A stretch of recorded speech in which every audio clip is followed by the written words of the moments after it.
"This is not a charity." The man placed the wine glass down on the wooden table. The sound of glass touching wood sounded dry in the excessively large room. "Get out before I call the police." The 18-year-old girl stood at the threshold, shivering from the cold. She did not ask for money, did not ask for pity, only asked for a corner of the house and a job to do. He looked from her soaking wet shoes to the frayed backpack on her shoulder, then stopped at the bruise around her trembling wrist. He knew she was running away from someone, and he hated trouble more than anything in the world. He should have slammed the door shut. But the richest man in this region, who for 6 whole years had not let anyone step across the threshold of his house, that night let a stranger stay. A reason lay behind the room he had locked on the 3rd floor. The room he never opened.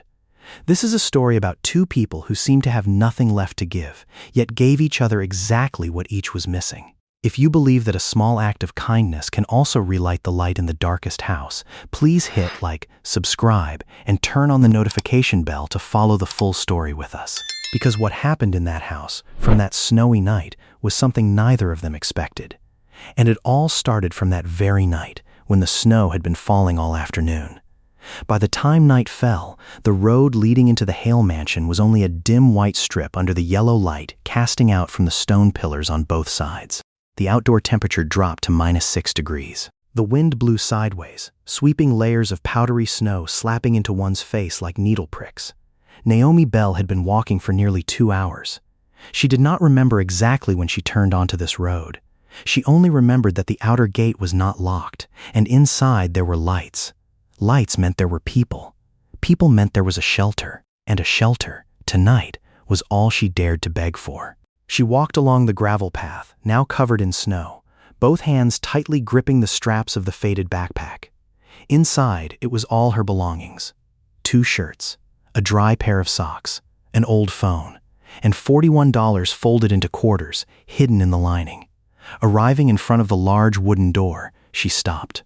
Her breath exhaled into white smoke. She raised her hand, hesitated, then knocked.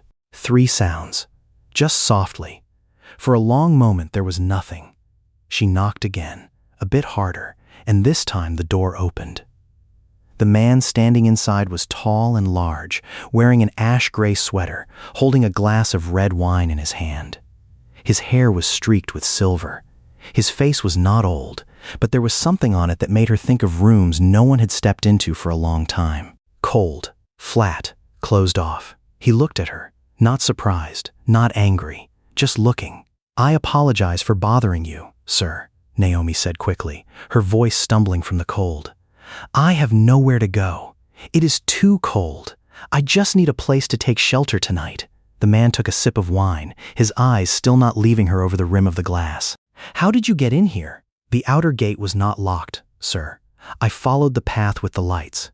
The guards at the gate are not doing their jobs." That was not a question. He said it as if noting down an annoyance that needed fixing. "I don't know. I am sorry. I will leave if you want. She stopped, swallowing down. "It is very cold outside." He placed the wine glass down on the wooden table right next to the door. The sound of glass touching wood was dry. "This is not a charity, young lady." His voice was deep and even. "Get out before I call the police." Naomi did not step back. She was used to words like that.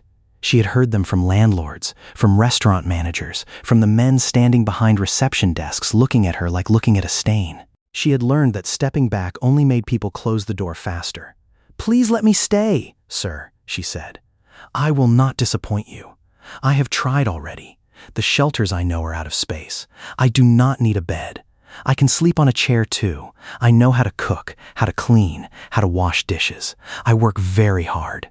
I just need a small corner in the storage room or in the basement." The man was silent for a moment. His gaze left her face. It moved down to her soaking wet shoes, the fabric already darkened with water. Then to the backpack she was hugging against her chest like hugging something precious. Then stopped at her wrist. Her sleeve was pulled askew while gripping the backpack straps. And under the layer of fabric, right above the trembling back of her hand, was a dark purple bruise, clearly imprinted with the shape of fingers. Naomi realized what he was looking at. She pulled her sleeve down. Too late. "You are running away from something," he said. His voice was certain, but empty, as if he was reading the result of a pre-calculated equation. And I hate unnecessary troubles. I will not bring trouble to you. I swear. Her voice broke at the last word. I do not need money. I only need one night. Tomorrow morning when the snow melts, I will leave immediately. A gust of wind swept across the threshold, bringing even powdery snow into the hall. Naomi looked down at her feet, where snow water had dripped into a small puddle on the glossy marble floor. I apologize, she said, pointing at the puddle of water. I dirtied your floor. I did not mean to bring the snow in. The man looked at the puddle, then looked at her. There was something very small flashing across his face, so fast that Naomi did not have time to read it. Not pity.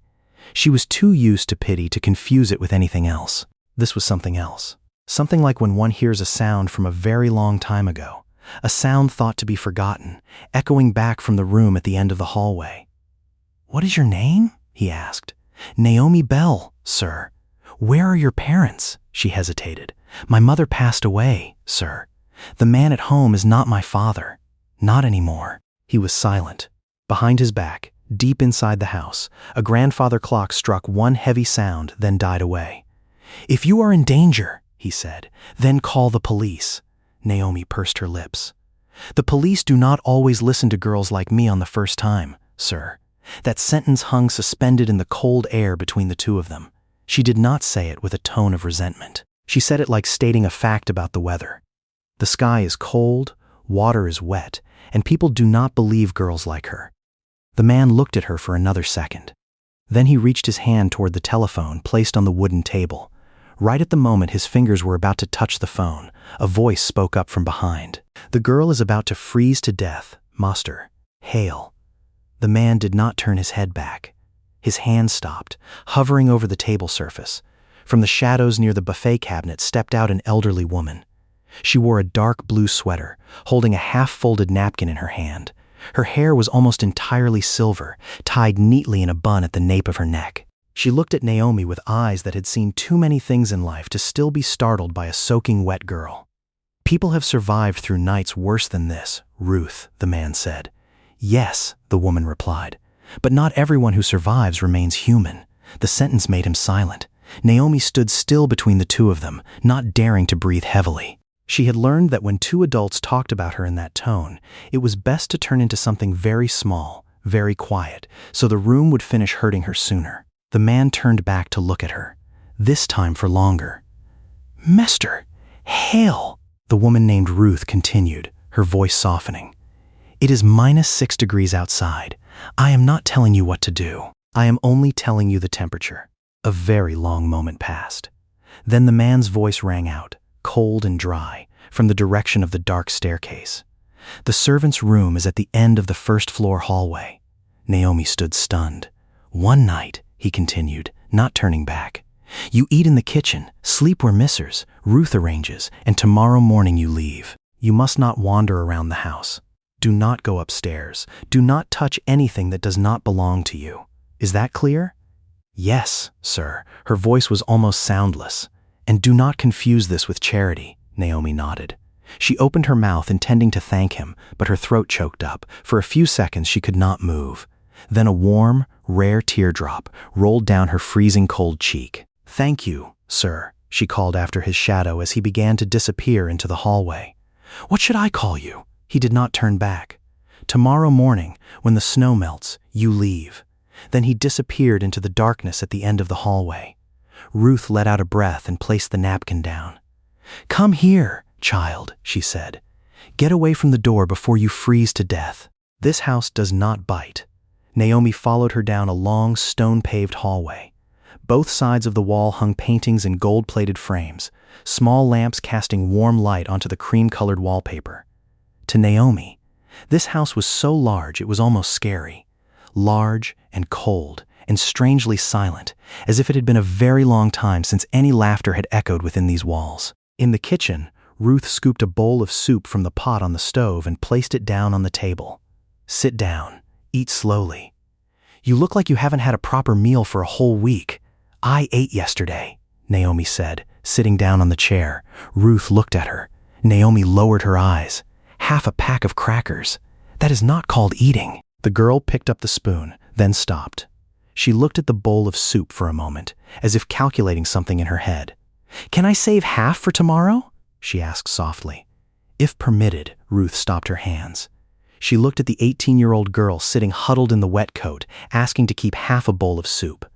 There was something in that question that made her chest tighten. "There will still be food tomorrow. Child," she said, her voice softening completely. Naomi nodded but did not completely believe it. She ate in small spoonfuls, carefully, as if she ate too fast, the bowl of soup would be taken away. From the dining room next door, the man named Hale heard everything. He sat alone at the head of a glossy long table under the chandelier, a table that could seat 16 people, but for many years only had him alone. He did not eat. He only sat there, listening to the sound of the spoon softly touching the edge of the bowl from the kitchen, and the deep, warm voice of Ruth. "Is anyone looking for you?" Ruth's voice echoed out. A silence. "One person," Naomi replied. "Your stepfather?" "Yes. Is he the one who made your wrist like that?" Another silence, longer.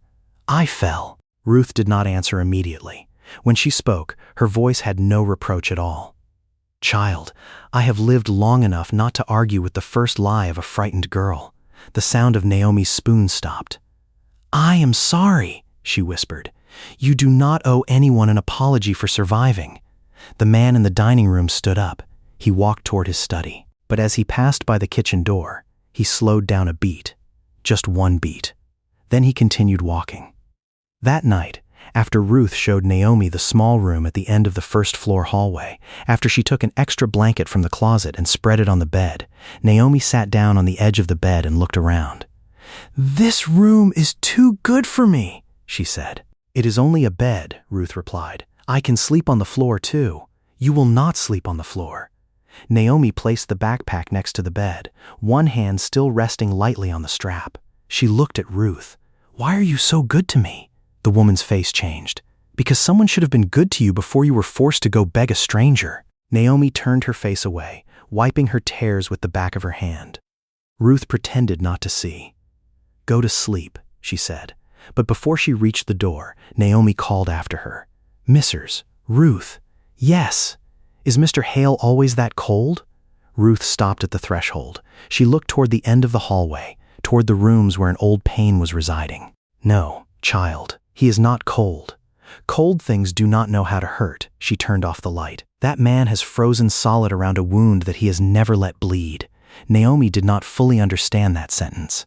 But she lay down, pulled the blanket up, and for the first time in many weeks, she slept without jolting awake because of yelling sounds, footsteps, or the sound of fists pounding on the door. That quietness was so strange it almost scared her. The next morning, Naomi woke up even before the house awoke. She washed her face, folded the blanket squarely at the foot of the bed, and put on the wool sweater Ruth left on the chair. It was too large, but warm. Warmth was still something she had to borrow, so she took care of it carefully. In the kitchen, she found everything she needed. Eggs, butter, bread, a pot of coffee.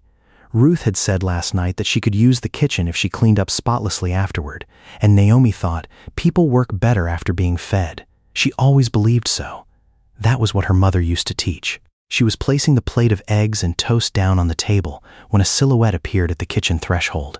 The man named Hale stopped there, one hand resting on the door frame. Naomi turned back and stiffened. "I apologize," she said quickly. "I did not steal anything." "Mrs." Ruth said I could use the kitchen if I cleaned up. I intended to make breakfast before leaving. He looked at the stove, looked at the plate of food. "I told you to leave this morning, not to open a restaurant." "I know. I only thought people work better after being fed. I do not work in the kitchen." "No, sir. I mean everyone else." He did not answer. Naomi placed a plate down near him, but did not push it too close. "You do not have to eat it," she said. "I just did not want to leave food unfinished." The man looked at the plate. Then, after a moment, he picked up the fork and ate a piece of potato. He put the fork down. Naomi's shoulders relaxed. "Is it very bad?" she asked. He looked at her, then looked back at the plate. "No," she nodded, relieved. "I will clean everything up before I leave." Right at that moment, the phone in Naomi's backpack rang. The sound was small, But Naomi was startled so strongly that the side of her hand hit the edge of the kitchen counter. She thrust her hand into the backpack with fingers that suddenly became clumsy. The screen lit up before she had time to flip it face down. A new message, just a few words. "I know where you are." Naomi locked the screen immediately, but it was too late. The man named Hale had seen it, and for the first time in very many years, something very close to worry shifted in his heart. He did not ask her about that message. Instead, he said a sentence that surprised even himself. "Finish breakfast first." Naomi blinked. "Sir? You heard me." Then he turned around, stepping out of the kitchen before the room had time to make something tender out of his words. But when passing the dining room, he glanced at the long table, waiting in silence, the glossy surface now empty. For the first time, the kitchen behind him sounded more like a home than this mansion ever had. His name was Edmund Hale. There are names people say with reverence. His name was one of those. Banks say it with caution. Competitors say it with wariness. The financial press used to print it on glossy covers, next to numbers with too many digits. But for 6 years now, no one had said that name in this very house with anything resembling affection. Edmund walked into the study and closed the door behind him. He stood by the window, looking out to where the snow had stopped falling but still covered the road leading into the house in white. He told himself that whether that girl had someone chasing her or not was none of his business. She had been given one night. Morning had come. Snow or no snow, threat or no threat, she had stepped into his house on her own and brought whatever she was running away from right to his door. Yet he could not get out of his head the image of her tightly gripping the phone in her hand, as if flipping it face down could make that message disappear. He knew that look. He used to grip a phone in that exact way, 6 years ago. Edmund closed his eyes. He did not want to remember. But memory does not ask for permission. Lily Hale was born on an April morning, tiny and angry, both hands clenched tightly as if ready to fight with the whole world. Margaret, his wife, had laughed through tears and said that the girl had the fingers of a pianist. Edmund back then was young, still capable of feeling a joy unmixed with calculation, had stood by the hospital bed and for the first time in his life understood that there are things money cannot buy, and that is a beautiful thing. Lily grew up into a noisy and radiant child. She sang while bathing. She drew yellow suns with too many rays of sunlight. She stood on a stool in the kitchen, her face covered in flour, insisting that she could crack eggs exactly like a professional lady, while egg whites dripped down the cabinet doors and Margaret laughed to the point of tears. Edmund, younger, and still knowing how to let annoyance melt into affection, pretended to scold both mother and daughter. Then Lily fell ill. At first, it was just fatigue, bruises of unknown causes, a fever that refused to recede. Edmund did the thing that Edmund always did in the face of all problems. He threw money at it. The best doctors, the best hospitals, experimental regimens that normal people had to wait many years for their turn, he got in a few days. He flew the girl across 3 states. He paid the names that the entire medical field had to respect. Every check was a rope he threw into the darkness. For 14 months, he believed that if he paid enough, if he found the right people, if he did not give up, then the girl would live. That was how the world operated for people like Edmund Hale. Problems have a price. Pay that price. The problem disappears. Lily passed away on a February afternoon when she was 9 years old. No price was enough. No rope could pull her back. Edmund stood in the hospital hallway, a man with enough money to buy an entire city, and had no power at all to buy one more breath for his daughter. Margaret never recovered. She passed away 10 months later. The doctor wrote a formal disease name on the death certificate, but Edmund knew the truth. There are people who die because their hearts simply refuse to continue beating in a world without their children singing. After the second funeral, Edmund ordered Lily's room to be closed. Not cleared out, not sold, not touched, just closed. There was a difference, even though he had never explained it to anyone. Closing a room is not letting it go. Closing a room is refusing to acknowledge that time is still passing on the other side of the door. And then he learned how to freeze solid. That is the thing that outsiders do not understand. They think he is cold. But being cold is a choice, and Edmund chose nothing at all. He simply stopped feeling, because feeling means remembering, and remembering means standing once again in that hospital hallway with empty hands. Money could not save the people he loved. Then what are money, power, and even this house for? For 6 years, nothing could touch him.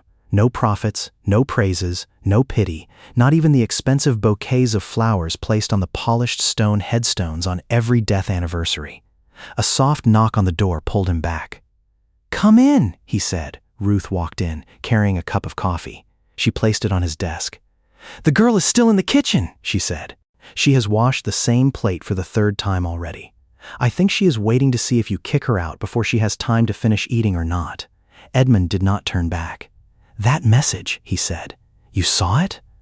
"I saw the girl's face when she finished reading it. That is enough." Edmund was silent for a moment. "Her stepfather," he said. "How serious do you think he is?" Ruth looked out the window, where the snow covered the rows of trees in white. "I think a man who messages 'I know where you are,' then leaves it at that, is not the type of person who wants money," she said. "The type that wants money writes long. The type that wants people to be scared only needs a few words." Edmund turned back to look at her. And in that moment, something from very far away echoed back. He used to know the fear of a few-word message. He used to live inside it himself. Edmund placed the cup of coffee down without drinking. From the direction of the kitchen echoed back a sound he had not heard in this house for 6 whole years. Faintly, softly. The sound of someone humming a melody while cleaning up, and not understanding why, his feet walked on their own toward the door. He stopped at the kitchen threshold.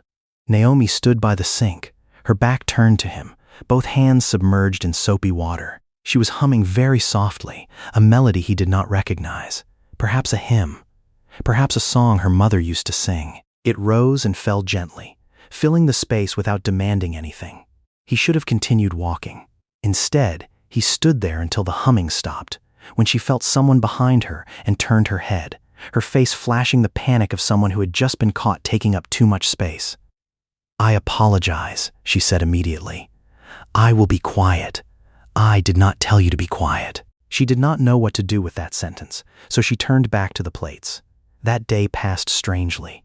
Naomi did not leave. No one told her to leave, and no one told her to stay, so she did what she always did when unsure of her place. She worked. She folded towels. She wiped the windowsills. She rearranged the boxes in the pantry according to their expiration dates, because order made her feel secure. Small changes. Harmless changes. Yet Edmund noticed every single one of them, as if she was shifting the furniture in his mind. In the afternoon, Warren Pike arrived. Edmund had called his lawyer since noon, giving him a name, Dwayne Foster, Bridgeport, and telling him to find everything that could be found. Warren was a man in his 50s, hair already graying at the temples, with the tired eyes of someone paid handsomely to trust no one.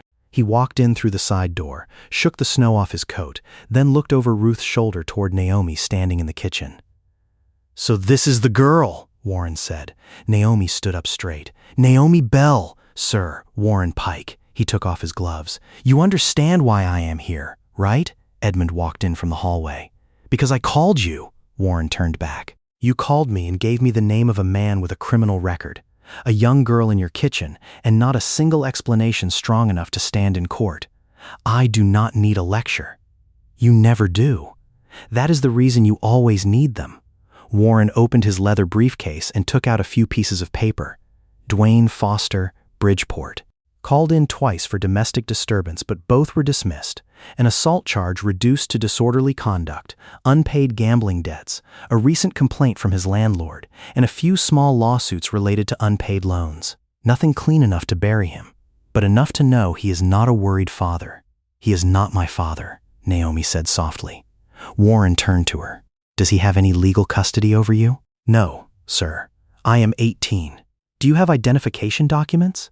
Naomi lowered her eyes. "He kept everything. Birth certificate, social security card, state ID card. He said if I kept them, I would lose them, so he put them in his lockbox." Warren let out a slow breath. "Convenient for him." Edmund's jaw tightened. "Can we get them back?" "Yes, but it takes time. Faster if you have any copies. School records, medical records, tax documents from work." Naomi shook her head. "I work mostly for cash. Diners, cleaning, a laundromat. Sometimes they pay me off the books because I do not have papers." Warren's expression did not soften, but his voice did. "That is not your fault." Naomi looked up, surprised, as if she had been waiting for a reproach. Edmund noticed that too. He was noticing too many things now. Small things that 2 days ago he would not have bothered to look at. The way Naomi stood near the door instead of near the table. The way she always kept her backpack within reach. The way she observed the hands of every man before she listened to their words. And the phone, Warren continued, his eyes sharpening. That message this morning. Whose name is the phone account under? Naomi tightened her hand around her pocket. His. He pays for it when he wants to know where I am, and cuts it when he wants to punish me. Then he can track your location. Warren nodded slowly, as if just fitting a puzzle piece together. We need to cut that number and get you a new phone. A new number, prepaid, not sharing an account with anyone. I cannot afford to pay for it, Naomi said. No one is forcing you to pay, Edmund said, sharper than he intended. Naomi fell silent. Ruth interjected, her voice gentle. Messer, Hale means a phone is safety, and safety is not a luxury. Warren folded a part of the file. If the girl stays, we need rules, in writing. She cannot be treated like a hidden servant. No unpaid work, no isolation. And Edmund, you cannot yell out orders and assume the whole world will understand your good intentions. I do not care what the world understands. You should care. The world ruins people for fun. By late afternoon, Warren had finished drafting a simple temporary employment agreement. Naomi would assist Ruth in the kitchen and laundry room with limited hours, be paid a fair wage, and have the right to leave at any time. She would sleep in the servants' room on the first floor, be allowed to use the bathroom and kitchen, and stay away from the family's private rooms unless invited. To Naomi, it was strange to see her name lying on a clean piece of paper next to words like compensation, consent, and safety. Warren pushed the pen toward her. Read it first.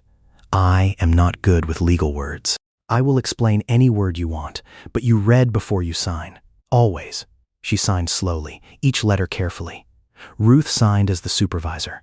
Edmund signed last, his signature sharp and practiced. When the pen left the paper, something shifted. Not trust yet, but a structure. And Naomi understood structures. Rules are easier than pity.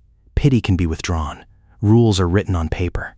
In the evening, just when it seemed everything was settling down, the first trouble appeared. Gary Mills, one of the afternoon shift guards, came into the house to inform Ruth about some delivered packages. He stopped when he saw Naomi wiping the small table near the back hallway.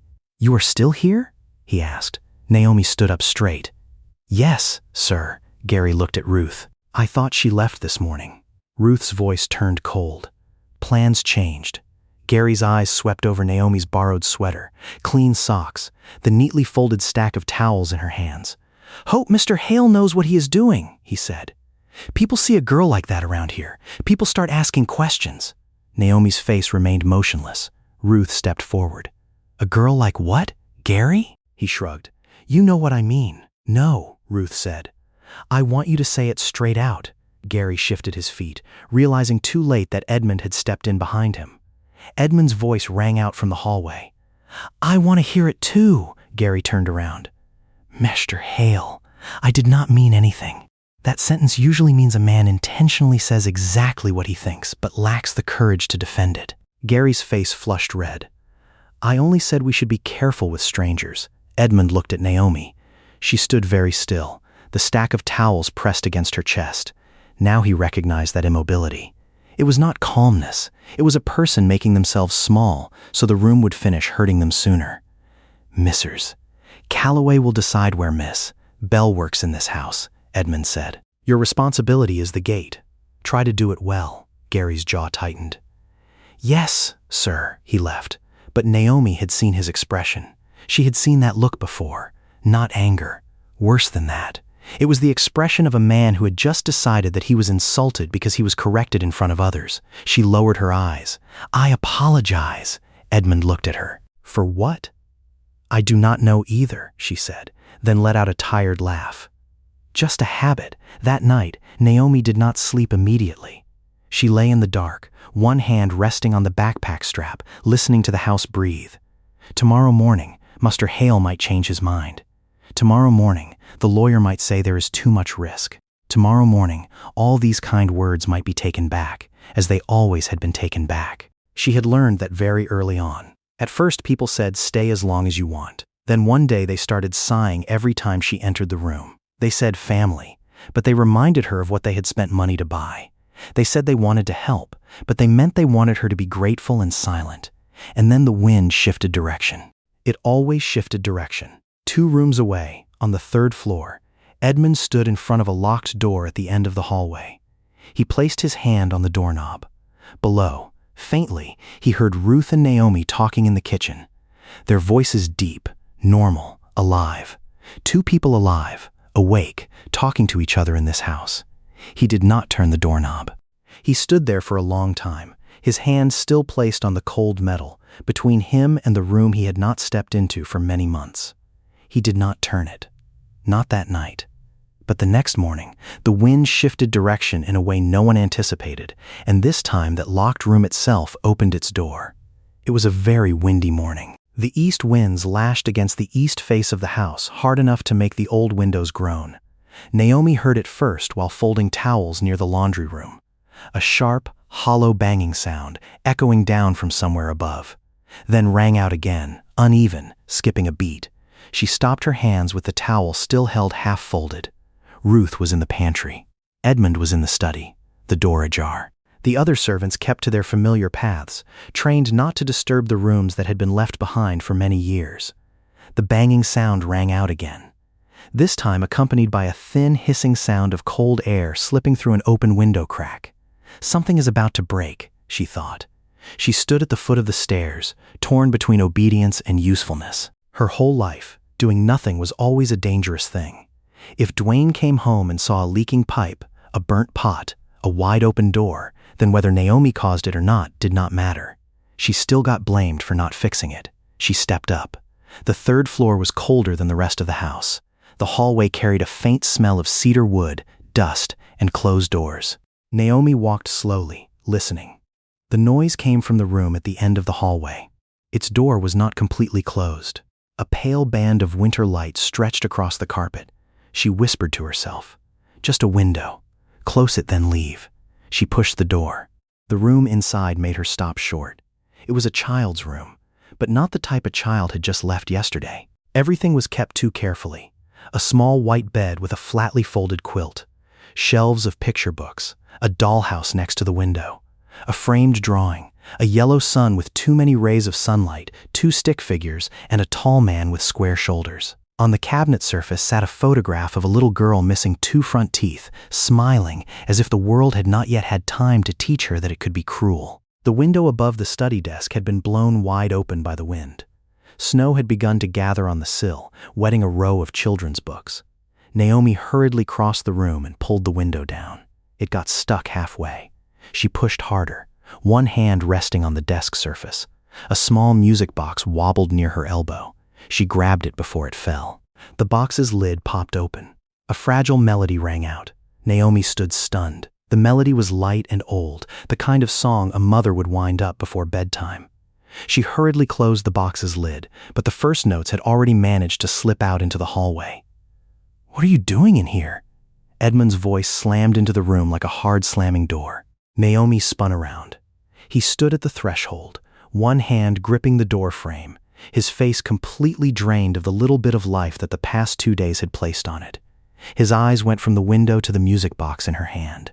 Naomi put it down immediately. "I apologize. I heard the window sound. It was open, and snow was blowing in. I did not know. I told you not to go upstairs." "I know. I only came up to close the window. I told you not to go upstairs." The second time softer and worse. Naomi backed away from the desk. "I am sorry." Edmund stepped into the room. "Do you know where you are?" "No, sir. This is my daughter's room." Naomi's face changed. She looked around the room once more, this time understanding the meaning of the neat bed, of the small shoes, as if the air had just been drawn out of her body. "I did not touch anything," she said. "I mean, I touched the window and the box, but it almost fell. I did not intentionally open it." Edmund looked at her. The anger in him was not directed at her. He knew that even as it was rising, it was directed at an opened window, at the snow on the book pages, at the truth that this room had once needed protecting and he had been unable to protect the most important thing in it. But anger has to go somewhere. It always has to go somewhere. "You have no right." he said, his voice rising, and Naomi flinched. A very small flinch. But he saw it. Her shoulders jerked up. Her two arms lifted halfway, not to defend against an argument, but to cover her face. Her eyes dropped down and glanced sideways, looking for the safest place to stand if the blow rained down. Edmund stopped. The room fell silent. Only the sound of the wind pressing against the glass remained. He had not even raised his hand. He never had that intention. But Naomi's body had just answered a question that he had never asked. Someone had taught her that anger came with hands. His fingers loosened on the door frame. Naomi realized what she had just done and lowered her hands, shame rising and reddening her face. "I apologize," she said, smaller than the last time. "I know you would not hit me. She did not finish the sentence. Edmund looked at the bruise on her wrist, then looked at the neat small bed behind her. In one terrible second, the room contained both girls at the same time. Lily in the photograph, Naomi next to the study desk, one gone forever, one standing there, alive and trembling in front of him. "Get out," he said, but his voice was no longer an order. It sounded like a man trying to keep something in his chest from breaking apart. Naomi nodded quickly and walked toward the door, keeping a distance between the two of them. At the threshold, she stopped. She should not say anything. She knew that. But there was something in this room, in the small shoes and the drawing of the yellow sun, that made the words she always swallowed down suddenly surge up to her throat. "My mother passed away when I was 16, she said softly, not turning back. "People kept telling me, 'At least you had a mother for 16 years, as if love came with a receipt, and I had to be grateful for the amount of time distributed to me." Edmund stood still. "After my mother passed away," she continued, "everyone brought food over for a week. Then they stopped coming. A neighbor lady, Mrs. Alvarez, once told me a sentence. I did not understand it at the time. I am still not sure I understand it now." "What did she say?" His voice was almost soundless. Naomi turned back to look at him. She said, "Love does not replace the people we have lost. It gives the living a place to return to." The sentence found the exact hidden hinge within him. Something inside Edmund, something that had been sealed for 6 years, began to crack open. Not noisy, not beautiful. Just a crack on the stone, like when the weather finds a crevice that had already been there for a long time. He stepped to the study desk and picked the music box up. He had gifted it to Lily on her 7th birthday. She had wound it every night for 2 weeks, then forgot it for a stuffed rabbit, then returned to it every time she was sick. He wound it once. The melody rang out, thin, uneven, still alive. And this time, he did not close the lid. The melody was still ringing out when Edmund finally put the music box down. He did not close the lid. He left it on the desk and walked downstairs. That fragile piece lasted less than a full day. That afternoon, Warren Pike called. The next morning, he brought a file folder over and placed it down on the kitchen table. Ruth had just set the coffee down. Naomi was slicing apples for oatmeal, her movements careful because the bruise near her wrist still hurt when she moved. "Dwayne Foster just made contact through a lawyer," Warren said. The knife in Naomi's hand stopped. Edmund turned back. "He has a lawyer. He has a guy with a license to practice and rent due." Warren opened the file folder. "The message is very simple. Foster says he will withdraw all public accusations, return Naomi's documents, and sign a paper saying she left voluntarily." Ruth's eyes narrowed. "In exchange for what? Money?" No one appeared surprised. That made it worse. "How much?" Edmund asked. $200,000 before Friday. He calls it compensation for emotional distress, reputational damage, and personal property that Naomi supposedly took from his house. Naomi's face went pale white. "I did not take anything." "We know," Warren said. "He took from me, not me." She looked at Edmund, shame rising even before anyone accused her. "I swear I did not take anything." Edmund's voice lowered. "Naomi," she stopped. "You do not have to prove yourself innocent every time a liar opens his mouth." Her eyes dropped down to the plate of apples. "It feels like I have to do so." Warren pushed a printed email sheet across the table surface. "There is more. If Master Hale refuses to pay, Foster says he will talk to every newspaper that replied to his first post. He will accuse you of hiding the girl, manipulating her, and using money to keep her away from her family." Ruth let out a sound in her throat that did not quite sound like a prayer. Edmund picked the piece of paper up. The letters blurred for a second, not because he could not read them, but because he had seen their shape before. Pay up. Obey. Keep quiet, and maybe the monster will return to you what it has stolen. His hand tightened around the piece of paper. Warren observed him. There is a practical option. No, you have not heard it. I have heard enough. Warren took his glasses off, massaging the bridge of his nose. Edmund, 200,000 is less than the money you lose to market fluctuations before lunch. We pay, get the documents back, buy time, and keep Naomi out of a public fight. Naomi jerked her head up. No, the whole room turned to her. Her voice trembled, but she did not withdraw. No, please do not pay him. She looked at Warren. He will come back to demand more. He always does. If you pay, he will know I am worth money. Edmund looked at her. It was exactly like that. Naomi understood Dwayne better than any legal memo. The child is right. Ruth placed a flat hand on the table surface. Warren sighed.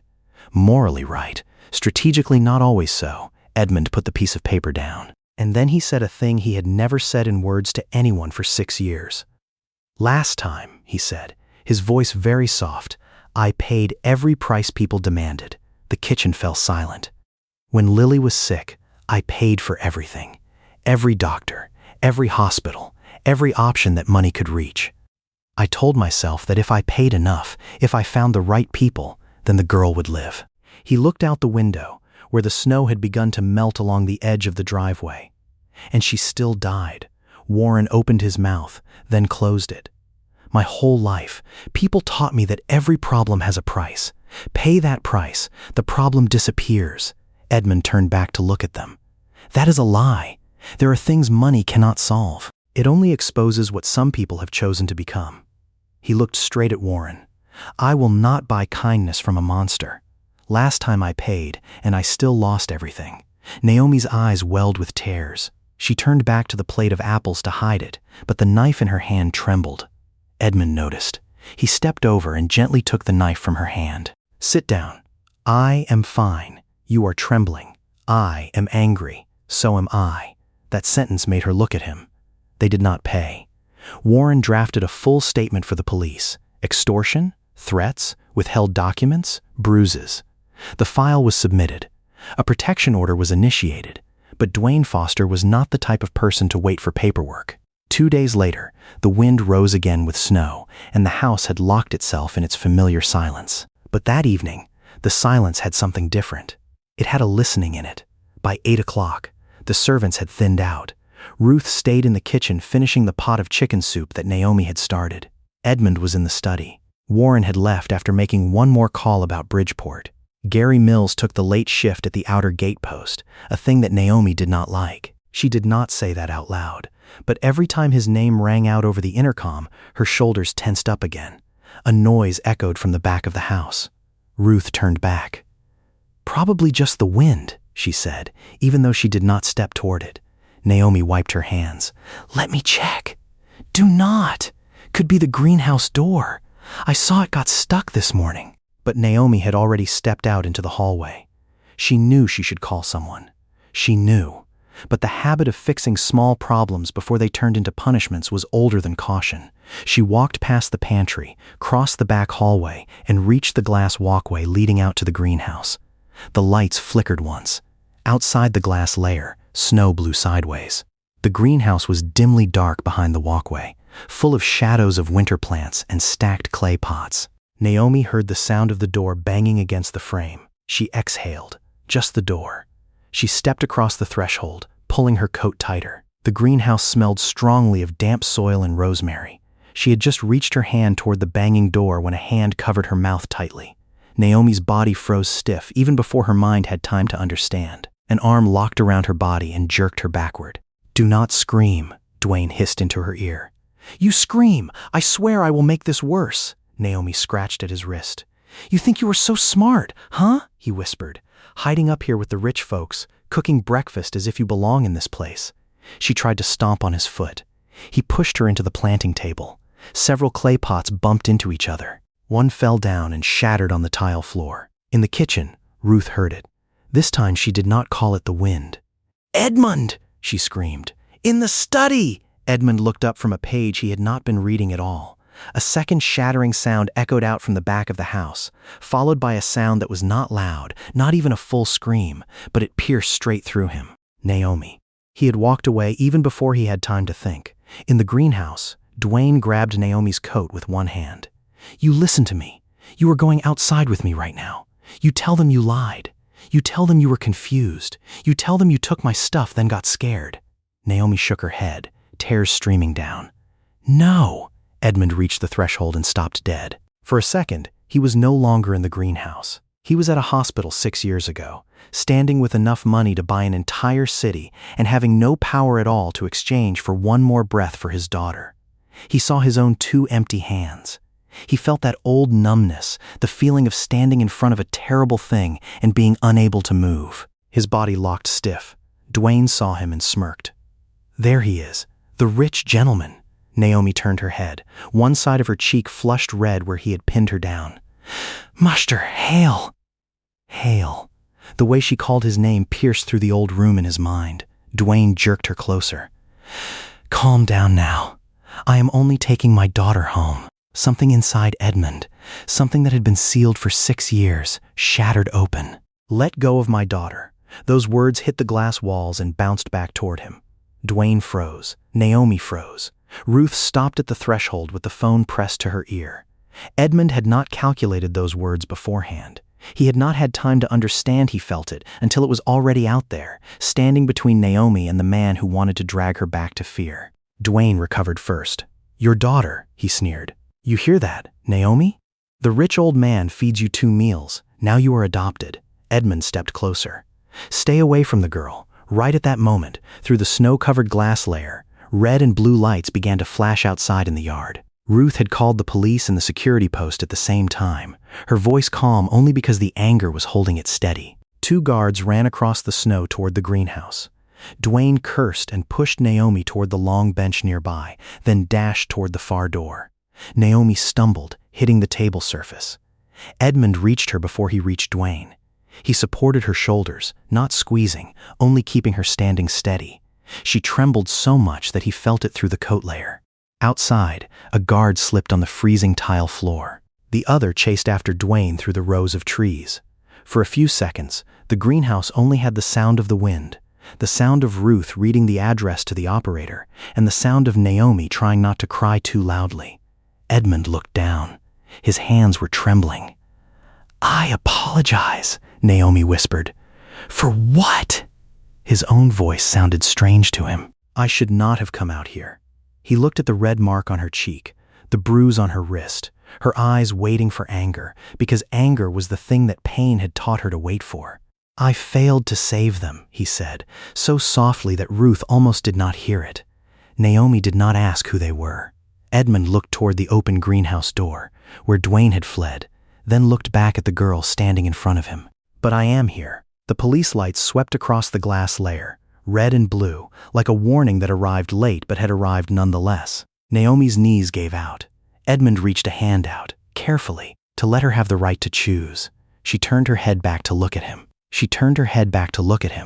And for the first time since stepping into this house, she did not apologize for needing help. She only held his hand. The police arrived with the lights first, then the voices. The woman wearing a dark coat stepped in behind 2 officers, a badge pinned near her shoulder. She was in her 50s, hair tied neatly in a bun, her face having deep lines that did not soften her eyes. "I am Detective Brenda Cole," she said to Naomi, lowering herself so as not to stand taller than her. "I will ask you a few questions, but not out here in the freezing cold." "Do you need a medical examination?" "No," Naomi said. Ruth stepped forward. The child was hit in the face, yanked hard. She needs to be looked over by someone. "I am fine," Naomi turned back quickly. "You are not fine just because you are still able to stand," Ruth said, her voice completely uncompromising. Detective Cole nodded to a paramedic. "Let them check. No sirens unless needed." An officer stepped in from the direction of the greenhouse. "We did not catch him." The footprints lead out to the service road. There are fresh tire tracks near the east wall. Edmund turned back. "He got out through the east wall?" The officer hesitated. "There is a secondary service gate." It was not locked. Ruth stood stunned. Edmund's voice turned cold. "That gate was ordered locked. Cole looked at him. Who has the right to access it? Security personnel. Name. Gary Mills on the late shift. Cole wrote it down. Naomi's face changed color when hearing Gary's name, and the detective realized it immediately. People in professions like Cole's always realize what people try to hide. You know him? Cole asked. He works here, Naomi said. That is not what I asked. Naomi swallowed down. He does not like me. Why? She glanced at Edmund, then turned away. He thinks a girl like me in a house like this is suspicious. An officer shifted, uncomfortable. Cole did not. Thank you, the detective said. That is important. By late night, Gary Mills was found at his younger sister's house in Stamford. He admitted to leaving his post but denied taking money. Then an officer found $5,000 in cash in his car's glove compartment, wrapped in a paper bag. He changed his statement twice before demanding to see a lawyer. Ruth, upon hearing the news, closed her eyes. $5,000. A lot of money to betray the safety of a human being, Naomi said. It is not enough to buy a soul, Ruth replied. But people still sell their souls cheaper than that every day. Dwayne Foster was arrested 3 days later at a gas station off the interstate, still having on his person the phone from which he had sent the few-word message. He was indicted for trespassing, assault, and extortion. Gary accepted a plea deal and agreed to testify that Dwayne had paid him to open the service gate. The story on the internet faded away in the way cruel things usually fade once they are no longer fed by confusion. A few people apologized. A few people deleted their posts and pretended to have never judged a girl they had never known. Naomi learned that public opinion is not justice. It is the weather. People wear clothes to match it, then continue walking. The night before the trial, in the small living room at the back of the house, Edmund spoke to her about a thing that he himself initially thought was absurd. You are 18 years old, he said. No one can force you. It will not erase your mother. It will not change your name unless you want to. It will not make you owe me obedience or gratitude. It only means that, legally and publicly, you will not have to stand alone anymore, unless you choose that yourself. Naomi's face went pale, but not from fear, from astonishment. You want to adopt me? Why? He looked at her, and the answer took more time because he wanted it to not be mixed with any pity. Because when he grabbed you, the word daughter popped out of my mouth before I had time to stop it. I spent a whole day trying to determine whether that word was pain or panic or guilt. His voice lowered. It was none of those things. It was the truth arriving before I allowed it. I do not know how to be someone's daughter, she whispered. I do not know how to be someone's father again either. He looked out the window where the end-of-day light spread across the garden. We learn. With help. Anyway, Mrs. Calloway will insist on supervising everything. I hear that. Ruth's voice echoed in from the hallway, dry and immediate. Naomi laughed through tears. Edmund looked at her for a long time. Then he said, as if just remembering a question left open from a long time ago. You once asked me what you should call me. He stopped. Edmund is enough. Naomi looked at him, and that name landed on her lips like something still too new to hold firmly. Thank you, she said softly. Edmund. A few weeks later, Naomi Bell stood in a small courtroom in Connecticut, wearing the navy blue dress that Ruth had helped her pick. Edmund stood next to her in front of a judge with kind eyes and a stack of papers looking too thin to contain something as large as a family. Warren Pike sat at the lawyer's table, one hand placed on the file folder. Ruth sat in the front row, the handkerchief already clutched tightly in her hand, pretending that she only brought it along because the courtroom was dusty. Detective Cole sat next to her, not wearing a uniform, saying that she only came because the case file needed to be closed. No one believed that. The judge looked over the papers, then looked at her. Miss Bell, this is an adult adoption case. You are 18 years old. No one can force you, and this does not erase your history, your mother, or your own legal choices.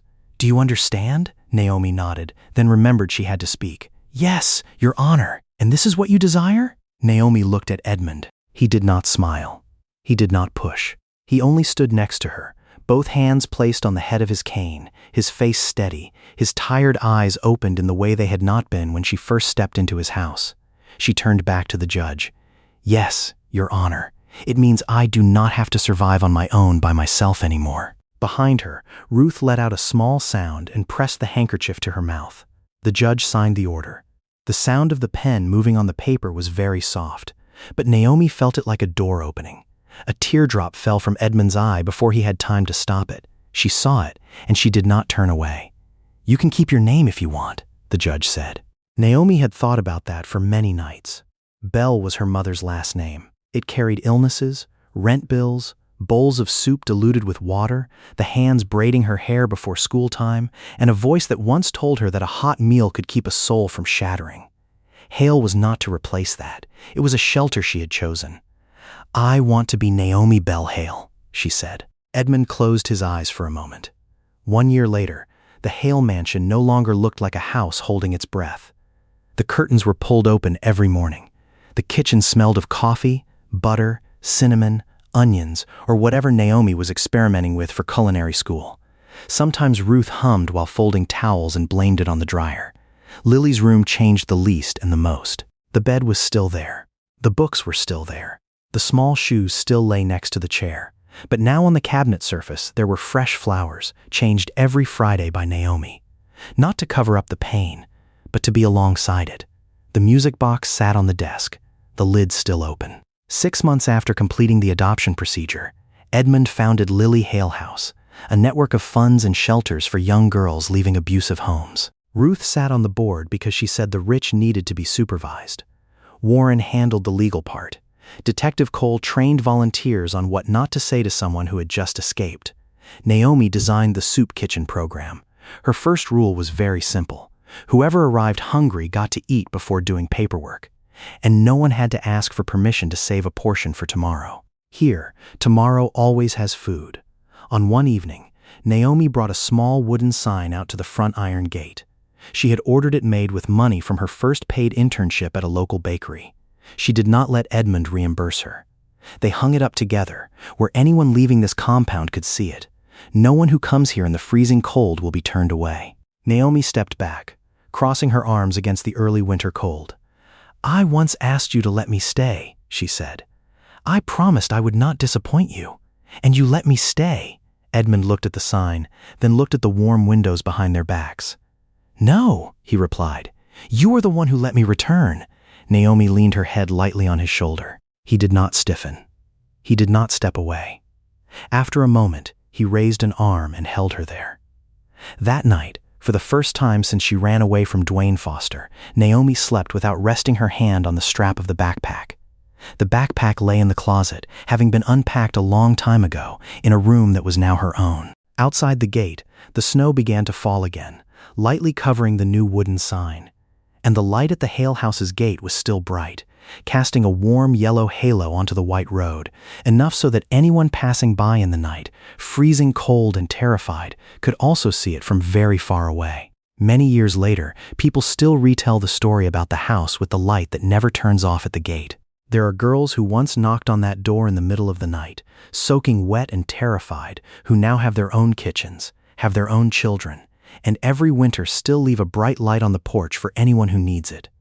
The kindness that Naomi received on a snowy night did not stop at her. It moved on, from this kitchen to another kitchen, from this hand to another hand, in the way that truly kind things always spread.